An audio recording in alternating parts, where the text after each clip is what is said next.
Well, hello everybody and welcome back to episode 103, I believe, one of my Let's Play Torment Tides of Numenera. Trying to chat with this guy. I don't know if we're going to survive this. We do have it saved before we enter this place, so fingers crossed we can do this, so we can move on. If we can't, we're going to have to go back to an early save and do other stuff first. Here's where the snake sinks his teeth in his own tail and tastes his black truth, worse than his venom burning their foul flavour, the sweet saviour of his tainted flesh. Infinite runs his hands across his embattled body.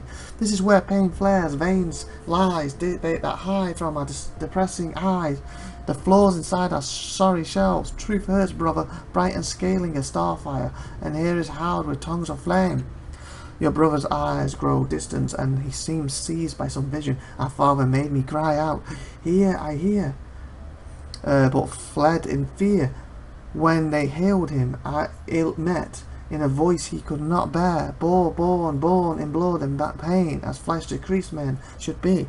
He returns to the moment, licks his lips, gestures at the hellscape around you. This is the womb, the wounds, but welcomes home an alien brood, sheltered from the sorrow that shadows our blood. Where are we? Infinite shrugs his shoulders, body shoulders, beyond the gate, brother, that's all. Are we still on the ninth world? Infinite shrugs again. Who are they that they say live here? Yes, he answers, pondering, who, and are they there, or one or none, but a shadow cast upon the plains, a mirror to our fear smirking back at us. They rave, they raise and they reach across the void with whispering grips, groping blindly till the food lights their way. Infinite leans in and whispers, well, spiritually, did father know their name? Did he dream who answers call, or did he too blindly blunder through the dark? He shrugs, no matter, it's done. They are who they are. They are who they are. This thing's hard to read. It's like destroy the creature that dwells here. Infidel laughs. Better two hands make war on the seasons, brother. Where are we again? What did you mean, shelter from the sorrow? Surely, brother, you know what our father fled. What our father fled. Why he fled. Why he shrugs off husks and hides like the shin beneath the husker's shifting shells. He studies your face. I know you know. I see the sorrows horror behind your eye. You will not cross the threshold of the gate or face the fiends that lurk in this place. Is that why you came? To trade that terror's harrowing for a measured measure of woe? You are welcome. You need only open your mind, and they will open their arms to you. Are we allowed to leave here? They will do with you what they want, little brother.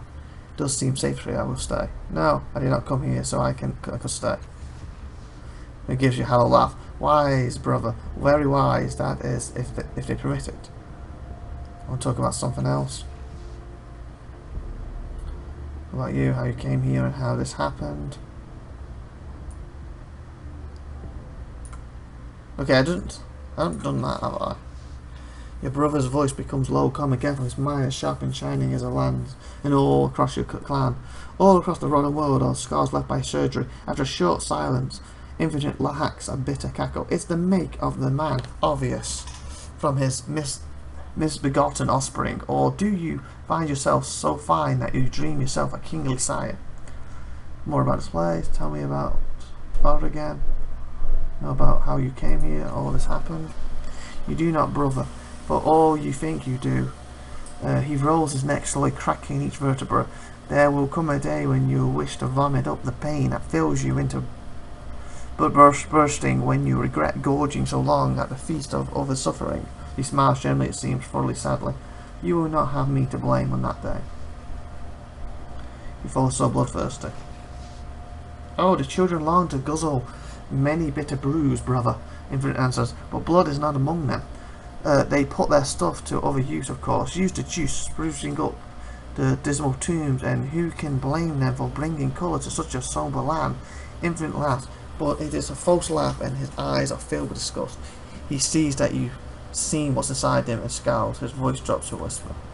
They're preaching, brother, he says, spreading the gate's good graces to the heathen flesh-eaters and milquetoast memorialists. He shrugs. Apothees by agony. They have my own transcendence. He spits the word and seeks it for themselves and others. His voice lowers again. It's the gate, brother. It drives them, and there's much to be Bewildered, they hear the music of the place, and it cries for a saber dance. Saber dance. He shrugs, raises his voice. No doors open within a toll, brother. Can you teach me about the endless gate? Children teach with blades. Now, brother, the time for words has passed, and something softens around his eyes. Our little brother, our father, set pain to be our pedagogos. No matter what course of study we pursue, it's time. You will learn all that I could teach you about the gate. Enjoy for now the blissful ignorance I never knew. Anything about the gate? Let's get more questions. Oh, if must could do the work we ask of it, what a glorious world we will have. Streets teeming with modest shells and grovelling knees scolded about by whatever, and the forbidden exiled beyond the high walls. What a world, brother, what a world, he laughs. But it is not our world. Here is what must be in our world, pain and death, a battering of the one against the others until the final day, when the stars grow cold and at least no screams echo in the void. Till then, he shrugs. In any case, I fear your folly is quite profound. One does not say to the caged Calphon, Pretty, teach the vile zookeepers better manners.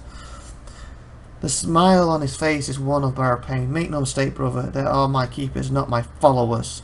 My only power over them is to open or close the gate. That's more questions. Close the gate then. Your foes are destroying the valley.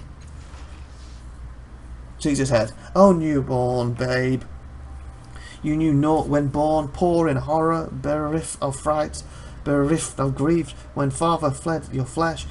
Few of time's grinds have fallen upon you. You stand straight with fine features upon by years, unwanted by fear, ruined teeth are barred in an unhappy grin. But I've lived longer, little brother, awash in washing sand, and I wish to live longer still in life, still distilled to spite the essence of sentences. Infinite shakes his head. By your fall, brother, you'll stir a sorrow worse than for woe. Foe that rose and reaves with no reason, no season, no ceasing, but that will hear that horror fears to roam. His face twists. You think me a coward, a snake-bitten man steps around a coiled rope. He encumbers the hell around you in a broad gesture. Better to die, you think? Oh no, little brother, life is a card sharp. It puts you too deep in debt. Should it be card sharp? They're not sharp. In debt to quit the game, too poor to wager against its bluff.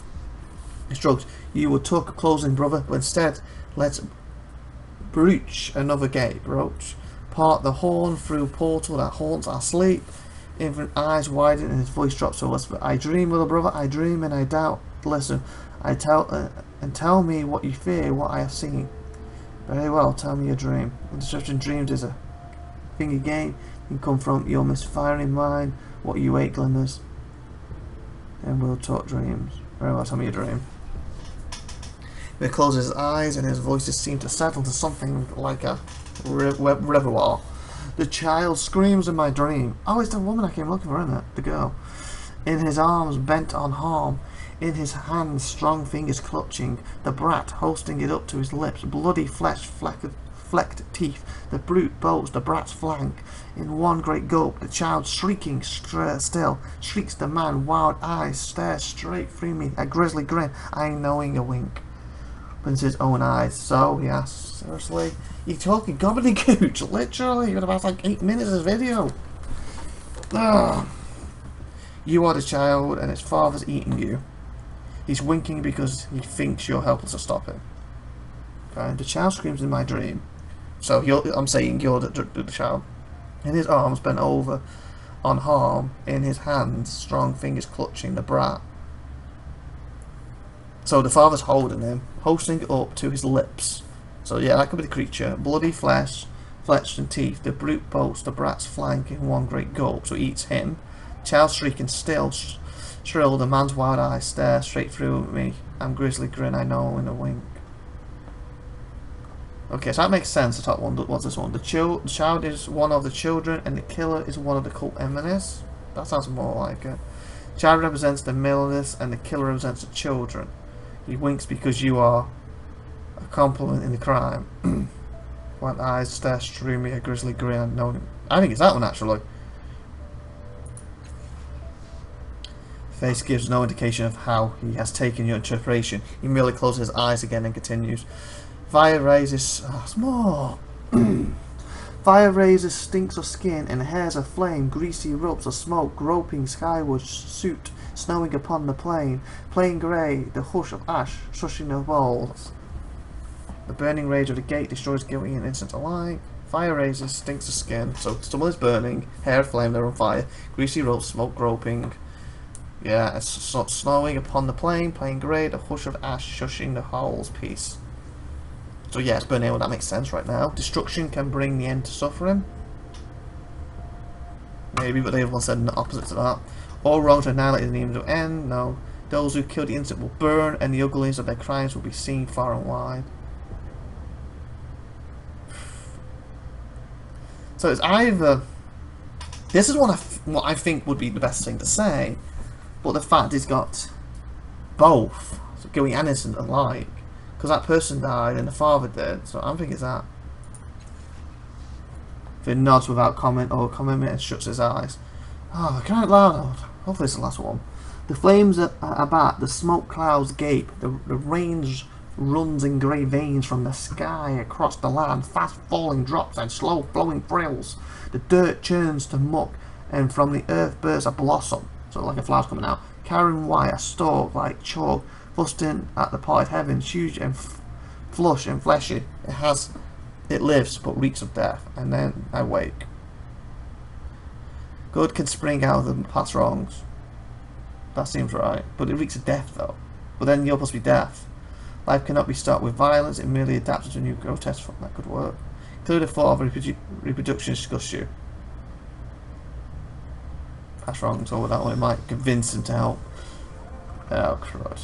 Okay, I did up these a little bit, so hopefully one of these will help.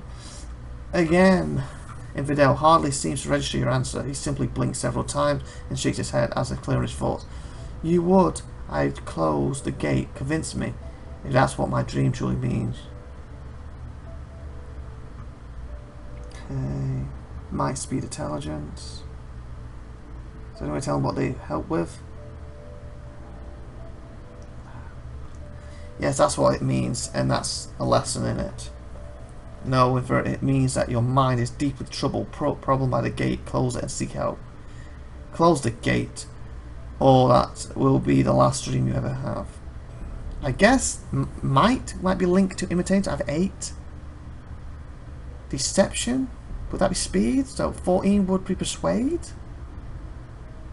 Fingers crossed. I'm doing the right thing here. Persuade.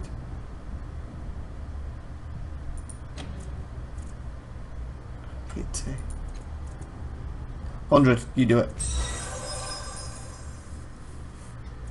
Yes, your brother hisses. Yes, you rightly read the wrongs written in my head. I see it. Your words have the rich savour of truth, little brother. He closes his eyes and sighs, seeping his long nailed fingers. At last, Infant opens his eyes. Yes, he says, the gate will close. You whispered my own thoughts in my ear, and they say to stray from the cursed course, saying my mind. Yes, he says again, more to himself than you. Yes. Yeah, we got out of it. Woo!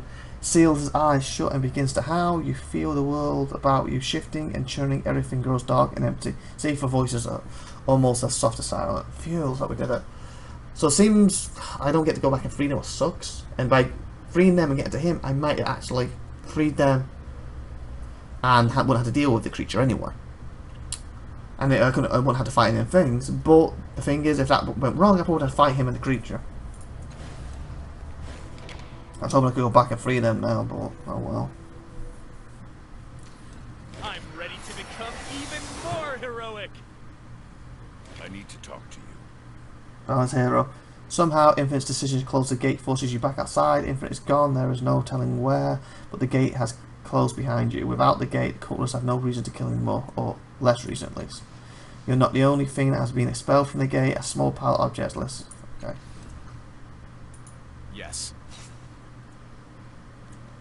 Possible blade, medium melee weapon. Oh, that nice.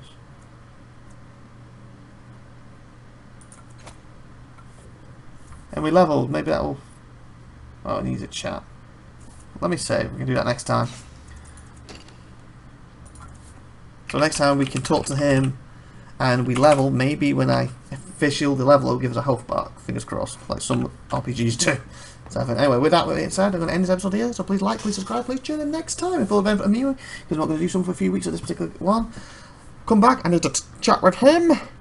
Need to level you, and hopefully gives me my health back. And then we got to go back all the way up to the Changeling God's place, haven't we? Basically, it's a few episodes ago we were there and we were checking these. There might be another place to check before we head there. But gotta do that. Anyway, see you next time. Bye for now. Have a great, wonderful day. Share this video and subscribe. Bye. Basically, the main quest we're looking for. Bye.